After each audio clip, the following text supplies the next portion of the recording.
Welcome to home glitz. இன்னும் எங்கள் channel subscribe பண்ணாதவங்க மறக்காம அந்த ரெட் கலர் சப்ஸ்கிரைப் பட்டனை கிளிக் பண்ணிக்கோங்க. பக்கத்தில் இருக்கிற பெல் பட்டனையும் கிளிக் பண்ணிக்கோங்க. அப்போ தான் நாங்கள் அப்லோட் பண்ணுற வீடியோஸை உங்களுக்கு உடனுக்குடனே பார்க்க முடியும். கல்யாண ரசம் பிடிக்காதவங்க யாருமே இருக்க மாட்டாங்க. ஹோட்டல் ஸ்டைல் அந்த கல்யாண வீட்டில் செய்கிற ஸ்டைலில் எவ்வளோ சூப்பராக டேஸ்டியாக அதுவும் சிம்பிளாக இந்த ரசம் எப்படி செய்கிறதுன்னு வாங்க பார்க்கலாம். ஒரு கடாயில் 2 டீஸ்பூன் எண்ணெய் சேர்த்துக்கோங்க.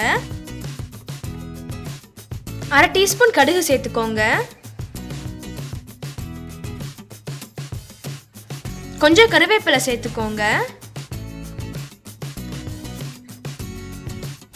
3 வரமிளகாய் சேர்த்துக்கோங்க. 1/2 டீஸ்பூன் மஞ்சத்தூள் சேர்த்துக்கோங்க.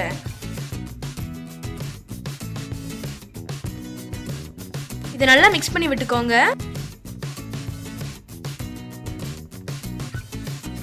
ரெண்டு சின்ன தக்காளி சேர்த்துக்கோங்க.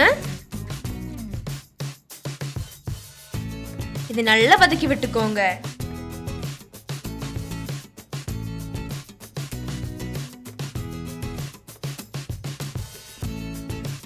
தேவையான அளவு உப்பு சேர்த்துக்கோங்க.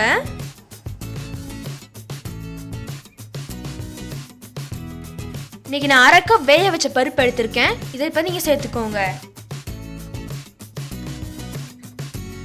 இதனால மிக்ஸ் பண்ணி விடுங்க. 1/2 கப் தண்ணி சேர்த்துக்கோங்க.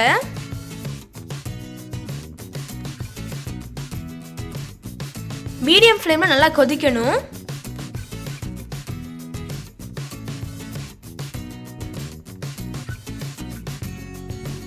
ரெண்டு கப் புளி தண்ணியை சேர்த்துக்கோங்க.